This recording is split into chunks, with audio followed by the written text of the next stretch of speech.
আমরা এখন পেয়ে গেছি আমাদের পশ্চিমবঙ্গ বিধানসভার মাননীয় বিধায়িকা থেকে মন্ত্রী হয়েছেন মাননীয় কলিতা মাঝি মহাশয় ম্যাডাম। ম্যাডাম, আমরা আপনার বাড়ি দেখলাম, সমস্ত কিছু দেখলাম।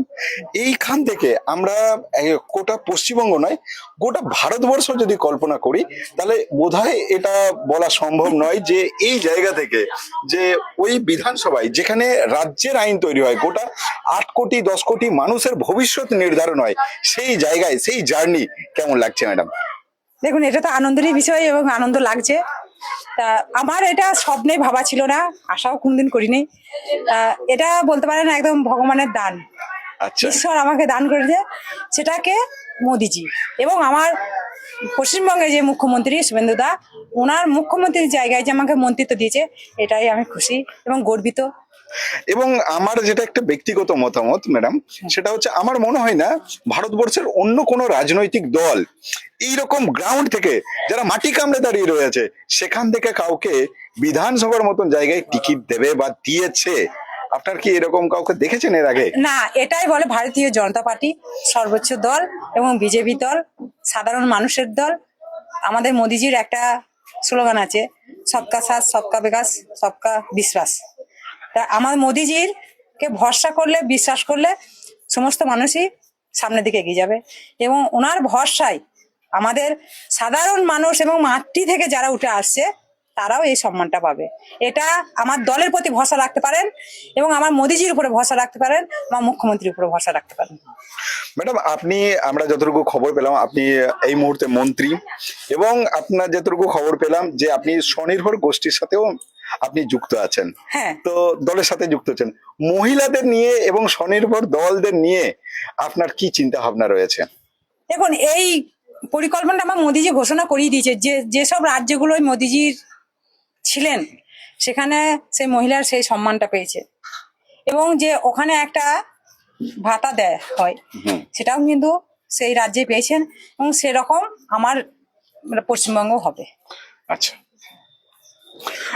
বাকি আমরা এবার ম্যাডামের বা আমরা দিদি বলতে পারি, মানে আদর করে, ঠিক আছে, ভালোবাসার আমাদের দিদি। তো আমার বাকি দুই ভাইয়ের কাছে যাব এবার।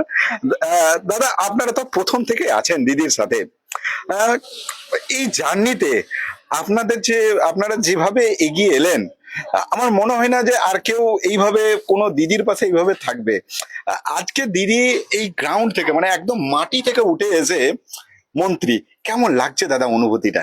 অনুভূতিটা তো খুবই ভালো লাগছে, মানে এটা তো বলে বোঝানো যাবে না এতটা। মানে আমরা তো দেখেছি দিদির লড়াইটা, তো দিদি যে আজকে একটা বিধায়ক হয়েছেন, একটা যোগ্য সম্মান পেয়েছেন, তারপরে যে মন্ত্রিত্ব পাওয়া, এটা তো মানে আমাদের কল্পনারও আমরা কোনোদিন চিন্তা করিনি। কিন্তু আমরা দিদির লড়াইটা দেখেছি, আমরা জানি যে দিদি জিতবে। দিদি মানুষের পাশে ছিল, কর্মীদের পাশে ছিল, সাধারণ মানুষের জন্য লড়েছে। তো এইটাই ব্যাস, মানে দিদি হচ্ছে বলতে গেলে যে সব দিক থেকে একদম আর কি। আমরা আর একটা ভাইয়ের কাছে যাব দিদির। আচ্ছা দাদা, আপনার কাছে জানতে চাইবো, এই লড়াইয়ে আপনারা কিরকম থ্রেট পেয়েছিলেন, কিরকম মানে প্রতিকূলতার পরিস্থিতির মধ্যে দিয়ে এই জায়গায় এসেছেন? দেখুন, সেরকম তো ছিলই, পুরো পশ্চিমবঙ্গ জুড়ে আপনারা দেখেছেন যে তৃণমূলের সন্ত্রাস, তার মাঝেও আমরা দিদির সাথে ছিলাম, দিদি আমাদের সাথে ছিল, সেই জন্য এটা সম্ভব হয়েছে। আচ্ছা, আর জানতে চাইবো যে আগামী দিনে আমরা দেখলাম এই সমস্ত কিছু, এখানকার পরিবেশ এবং এই ঘুষখোরা শহর দেখলাম এবং স্বনির্ভর গোষ্ঠী সমস্ত কিছু দিদির মুখ থেকে শুনলাম আমরা এর আগেই। তো মোটামুটি আমরা আশা রাখবো, আশা করছি এখানকার অনেক কিছু ঠিক হবে, স্বাস্থ্য ব্যবস্থা, এবং আপনাদের কি কি টার্গেট রয়েছে যে কিভাবে ঘুষখোরা বা আউশগ্রাম বিধানসভাটাকে আপনাদের এগিয়ে যাওয়া দিদির? বলি, দিদির প্রথম দুটো টার্গেট ছিল বিধানসভায়, যেটা আমাদের দীর্ঘদিন ধরে দাবি ছিল। একটা হচ্ছে আমাদের ঘুষখোরা পিএসসি, যেটা স্বাস্থ্য কেন্দ্র, সেটাকে হসপিটালে পরিণত করা। তো দিদির প্রথম কাজ হচ্ছে হসপিটালটা, যাদের জনগণ পরিষেবা পায়। শুধু আউসগ্রাম কেন, পাশের বিধানসভা ভাতার, মঙ্গলকোট, সেখানকার মানুষরাও যেন স্বাস্থ্য পরিষেবা থেকে বঞ্চিত না হয়। তো ওটা এক নম্বর। আর সেকেন্ড হচ্ছে দিদি যেটা মোটিভ ছিল, আমাদের আউসগ্রাম প্রত্যন্ত জঙ্গলমহল এরিয়া, এখানে আগুন লেগে যাওয়ার একটা সম্ভাবনা থাকে, আগুন লাগে জঙ্গলগুলো, দমকল, একটা দমকল। তো সেটাও কাজ অলরেডি স্টার্ট হয়ে গেছে। কালকে এসডিও সাহেব এসেছিলেন, উনি জায়গা পরিদর্শন করেছেন, তো সেটারও কাজ জোর কদমে শুরু হয়েছে। আর আর মূলত যেটা দিদি বারবার বলে এসেছেন, মহিলাদের কথা, হ্যাঁ, তো হ্যাঁ। মহিলারা যাতে সুরক্ষিত থাকে, হ্যাঁ। তো সেই ব্যাপারটাও দিদি যথেষ্ট নজর দিচ্ছেন। জলের ব্যবস্থা মোটামুটি ওভারঅল দিদি পুরো দমে ফিল্ডে নেমে গেছেন এবং কাজও করছেন। আমার বোধহয় একটা জায়গায় ভুল হলো, দিদিকে আমরা এখন শুধু আউসগ্রাম বা গুসকরা ভাবলে হবে না, দিদি কিন্তু এখন রাজ্যের মন্ত্রী, রাজ্যকে ভাবতে হবে দিদিকে। একদমই তাই।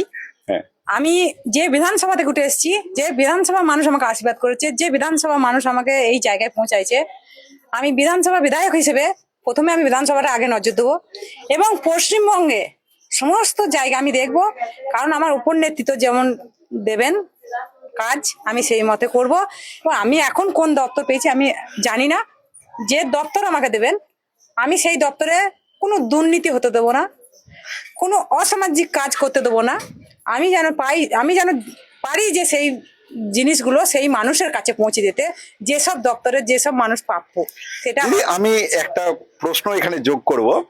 আমি যখন আসছিলাম তখন আমাকে বলছিলাম যে এরকম আমরা একজন মাননীয় মন্ত্রীর সাথে আজকে মিটিং করব, তো এক যুবক এবং যুবতী এসে বলে যে অবশ্যই আমাদের একটা কোশ্চেন রেখো, যুবক যুবতীরা আজকের ভবিষ্যৎ যারা রয়েছে, আগামী দিনে যারা ভবিষ্যৎ, তারা আপনাদের প্রতি একটা আশা রেখেছে যে আমরা যাকে বলি সরকারি চাকরির পরীক্ষা, এই নিয়ে যদি আপনি কিছু বলতে পারেন, দলের ভাবনা বা দলের চিন্তা ভাবনা কি রয়েছে যুবকদের জন্য।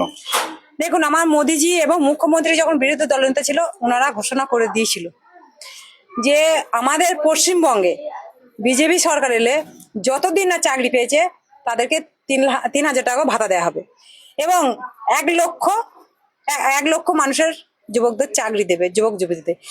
এখন আমার মুখ্যমন্ত্রী ঘোষণা করেছে কোনো যুবক যুবতীকে চাকরির জন্য ফর্ম ফিল আপ করার জন্য 1 টাকা খরচা করা যাবে। একদম। তা আমার সরকার কিন্তু জোর কদমে এগিয়ে যাচ্ছেন এবং সবার জন্যই ভাবছেন। এটা আশা করি যুবক যুবতীদের ভেঙে পড়ার কিছুই নেই, ধৈর্য ধরুন, ঠিক হবে।